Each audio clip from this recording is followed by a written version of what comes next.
E em relação a empreender na China, como que foi essa trajetória? E conta um pouco mais pro pessoal também da tua empresa, que você acabou fazendo, como foi esse processo para chegar onde você tá hoje? Eu fui para lá, e assim, hoje, vamos falar assim, dependendo da versão, eu fui para lá para abrir o meu negócio. Eu fui lá e não foi bem assim. Eu fui de moleque tentar achar algo melhor. Uhum. Acho que a luz tá para ali, eu vou para ali, né? Acho que ali tá melhor. Então eu fui para lá para tentar achar alguma coisa e as coisas foram se desenrolando. Inicialmente, eu falei assim, poxa, eu tô aqui, eu preciso achar alguns fabricantes do que eu sei fazer. Eu tava na Huawei, sabia de telecomunicação, e eu comecei a tentar vender coisas de telecomunicação, itens de fibra ótica, conectores, que era o que eu conhecia um pouco, junto com montar um site que chamava Chinesando, antes do AliExpress, para mandar produtos geek pro Brasil. Então eu comprava produtos de manhã no mercado de eletrônicos, o de telecom ficava perto, e à noite eu respondia os chatzinhos que eu tinha de alguma coisa e fui fazendo isso.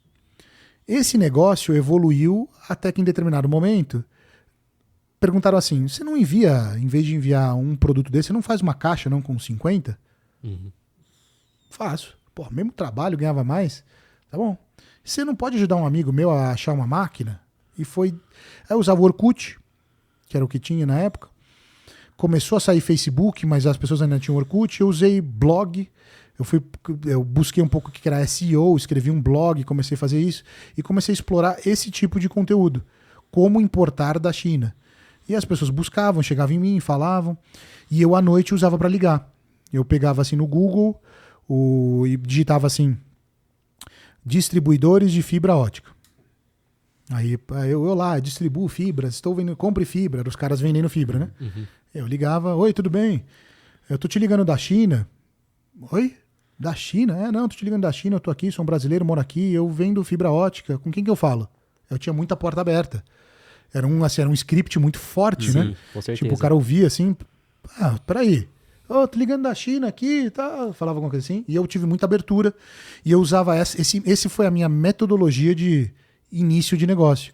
Eu gastava a madrugada inteira ligando, e foi crescendo, ligando, ganhava um cliente, ganhava dois, e todo o dinheiro que eu começava a ganhar, eu segui um conceito que a gente segue até hoje na estrutura inteira, na governança do grupo, ela tem praticamente esse fator, que é empresa rica, dono pobre.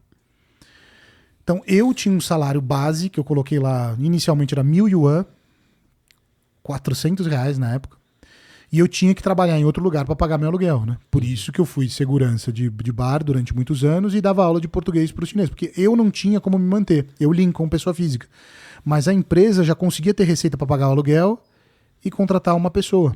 Uhum. Então, assim, se fosse dar um conselho, às vezes para quem está começando agora, as pessoas querem ter uma receita suficiente para bancar a vida dela e a empresa. E é muito difícil isso quem está começando. Exato, começando do zero, você vai ter que Então, muitas cara, vezes vai ter que reinvestir. fazer bico, vai sim. ter que limpar banheiro, vai fazer outra coisa, porque você vai ter que se bancar e tudo que ganhar na empresa fica lá, né?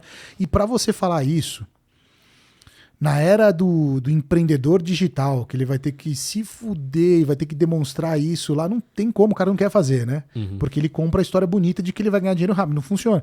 Então assim, ali eu comecei a fazer isso, começou a evoluir, aí com o dinheiro eu contratei uma chinesinha, a chinesinha ela falava com os chineses, com as fábricas, enquanto eu com os clientes, e aí foi evoluindo, ganhando corpo, e ficou hoje, assim, super fast forward para frente, né? Hoje é um grupo com mais de 400 pessoas com alguns ecossistemas. Uhum. Eu tive uma estratégia de crescimento que eu fazia assim, caramba, eu tô gastando muito dinheiro com esse pedaço aqui. Olha, tá saindo muito dinheiro com isso daqui. Eu preciso entender como melhorar isso, porque assim, a cabeça de alguém que gasta muito dinheiro com algum fornecedor, com alguma parte da entrega do seu produto, do seu serviço, a primeiro fato, depois de um tempo, se tá bom e você quer reduzir custo, você vai negociar. Uhum. Você quer renegociar? Vamos renegociar aí? E eu falei assim, cara, eu não quero renegociar não, eu quero essa receita pra mim. Como é que eu começo a fazer isso? E eu cheguei pro cara, eu falei, cara, e aí, como é que a gente faz? Vou começar a te indicar mais cliente, se eu indicar mais cliente, como é que eu ganho alguma coisa disso? Parceria, indicação? Ele falou, não, tá bom, vamos montar um formato aqui, ó. Ele começou a ser um modelo de indicação. Então eu comecei a fazer receita de um próprio custo que eu tinha no processo. Uhum. Pode ser uma redução de custo, mas eu vi como uma receita. E por que eu falo para ter essa diferente redução de custo e receita? Porque depois de um tempo, eu cheguei assim, cara, eu tô pensando em abrir uma outra empresa desse negócio e eu quero saber se você quer entrar comigo. Uhum. Aí você vai ter uma porcentagem menor e aí você continua ganhando alguma coisa em vez de não ganhar nada. E eu perdi fornecedores por causa disso, porque é meio ousado, né? Chegar pro cara, eu vou fazer a mesma coisa que você, Sim. quer ou não quer, e outros toparam. Esses outros que toparam, vamos falar assim, foi o que eu formei a base para o mesmo sistema e fui replicando para tudo. Então começou com uma empresa de logística, que era o que gastava mais, depois a de desembaraço aduaneiro, depois transportadora, depois benefício fiscal e trading, e aí foi evoluindo esse ecossistema inteiro, onde tudo, em tese, eu tenho equity. Uhum. Eu sou, na verdade, aqui eu sou o maior acionista, aqui eu não sou, aqui eu sou, aqui tal. E fui fazendo isso de uma maneira que todo o dinheiro circula no grupo inteiro, ele é meu. O capital, vamos falar assim, o capital passa por mim. Uhum. E aí eu fechei esse ecossistema. Caramba, agora eu vou ter que criar um ecossistema diferente. A gente criou um sistema de venda. Vamos ajudar os caras a vender, já que eles compram um produto, eles têm que vender. Então vamos criar uma agência que acelera produto? Beleza, criamos uma agência que acelera produto. Começou a nichar. Puta, esse serviço eu não quero fazer, esse aqui sim. Vamos acelerar o cliente. Por aqui não, por aqui sim. Até que a gente se tornou... Pegou só Mercado Livre. Uhum. Então, exemplificando pro pessoal, o cara quer trazer uma importação grande da China. Todo o processo você vai ter equity nas empresas para fazerem tudo, né? Desde trazer até chegar aqui. Aí depois o cara tem que vender. E aí você oferece o Mercado Livre, por exemplo, para conseguir acelerar. Tá tão grande hoje os negócios... Porque assim, aí querendo ou não, sempre foi assim. Até que em determinado momento, eu tive que fazer uma escolha. Ou a gente mantinha uma governança centralizada, como uma hidra, era um corpo com várias cabeças meio que pensando, só que começou as cabeças meio que pensar de assim, cara, tá muito... Uma cabeça querendo ir mais rápida que a outra, uma tá no mercado em explosão que a outra, e o corpo dava uma segurada para elas crescerem, né? Uhum. E aí a gente meio que fez assim com a hidra, ó. A gente começou a separar em hidrinhas. Então hoje são uma... Eu não sei qual que é o plural de hidra, né? Se são, ou uma manada de hidras. Hoje a gente tem uma manada de hidras, vamos falar assim, que cada cabeça cresce de uma maneira. Então, a aceleradora de vendas necessariamente precisa vender para o cara que importou? Não. Entendi. O cara, a aceleradora de vendas hoje, vamos falar assim, chama Mamba Digital, né? A Mamba hoje é a maior do Brasil. A China Link é a maior do Brasil, só que em segmentos totalmente diferentes. Uhum. Então a gente criou um ecossistema aqui com que essas empresas, elas eventualmente se cruzam, mas elas têm processos decisórios totalmente diferentes. Né? Elas podem utilizar do mesmo cliente, mas às vezes não, e muitas vezes não. Bacana. E para quem está buscando, quero importar alguma coisa da China, como que funciona esse processo? Quanto ele tem que investir inicialmente já para trazer e ter escala aqui? Eu acho que quem se pegar assim, poxa, eu sou um investidor, gostaria de me diversificar, queria alguma coisa mais de risco, mais arriscado que alguns investimentos de risco, e eu quero tangibilizar um pouco esse dinheiro. E eu quero ir para um ativo que não é imóvel, eu quero ir para um ativo que é produto. Eu diria que para esse investidor, o que ele deveria ter muito associado a ele é um marqueteiro. Uhum. Porque a importação, hoje em dia, ela não é o fim. Você não faz importação para ganhar dinheiro. Ela é um meio para venda. Uhum. Então vamos falar assim, poxa, eu quero criar um... Mas o que eu faria então? Você vai pensar uma DNVB, vou pegar assim a Minimals. Então a Minimal pega lá a concorrente lá, Insider, é literalmente um produto que você fabrica e joga todo o dinheiro para o marketing, tráfego e captação. Só que você gasta tanto dinheiro em marketing de aquisição de cliente que você acaba se tornando uma referência no que você faz, já que só você faz isso. E a China permite você fazer isso. O cara vai escolher, então, o investidor. Ele vai lá na China, ou ele não precisa ir, ele acha um produto, e ele fala assim, cara, eu quero ser o líder nesse produto aqui. E ele joga tráfego, ele tem produto pra cacete, e ele envia, ele começa a fazer isso. Agora, se o cara já é um comerciante, ele não é um investidor, ele não está buscando uma nova linha, não quer ir para marca própria. O comerciante, esse sim já tem um leque maior. Porque o cara que vende fora de produto, ele não sabe vender. Então ele vai ter que passar um tempo entendendo os canais de venda, o que é um e-commerce, que é muito diferente de marketplace, que aí você pega dentro do universo marketplace, Mercado Livre é muito diferente de Amazon, que é muito diferente de Magalu. Então você aprende isso para aprender e-commerce, para aprender representação física, para aprender venda direta. Assim, o cara que não sabe, é difícil. Ele tem que estar disposto a aprender e tem que querer aprender. O comerciante já sabe. E quando que um comerciante importa? Quando ele tem um fluxo constante de vendas. Uhum. Então se ele já vende um determinado produto aí, 100, 150 mil por mês, ele já cabe a olhar a importação para reduzir custo dele, comprar mais barato, ou para começar a trazer com marca própria. Sim, porque muitas vezes ele tá comprando de alguém do Brasil que tá trazendo da Muito China provável. já, né? É E aí muito ele provável. vai conseguir já encurtar esse caminho e conseguir ter uma margem maior, né? É muito provável. Agora, assim, dá para usar a importação para reduzir custo? Óbvio, mas o que vale mais a pena para usar a importação é para agregar valor criando marca própria. Então esse, para mim, eu diria que é o principal segredo. Assim, se pudesse alguém... Poxa, qual que é o conselho de usar a importação para realmente escalar meu negócio? Pensa uma marca, associa ela a influenciadores, ou pega assim, poxa, a minha audiência consome esse tipo de conteúdo. Eu tenho meu canal gamer, de 500 mil assinantes, 50 mil assinantes. Cara, o que esses caras consomem?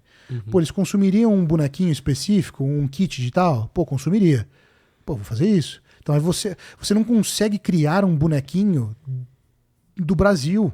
Vai ser muito caro, molde, tu não tem como. E você consegue fazer isso na China. Ah, mas o bonequinho o quê? Pelúcia? Também. Vinil? Também. Se quiser que fala? Também. Se quiser que canta? Também. E se quiser um acessório? Ok. Então a China permite fazer qualquer coisa. Esse que é o maior diferencial. Quem sabe usar isso é quem tá ganhando dinheiro. O cara que quer falar assim, pô, eu tô comprando do chinês a 10, vou importar por 8.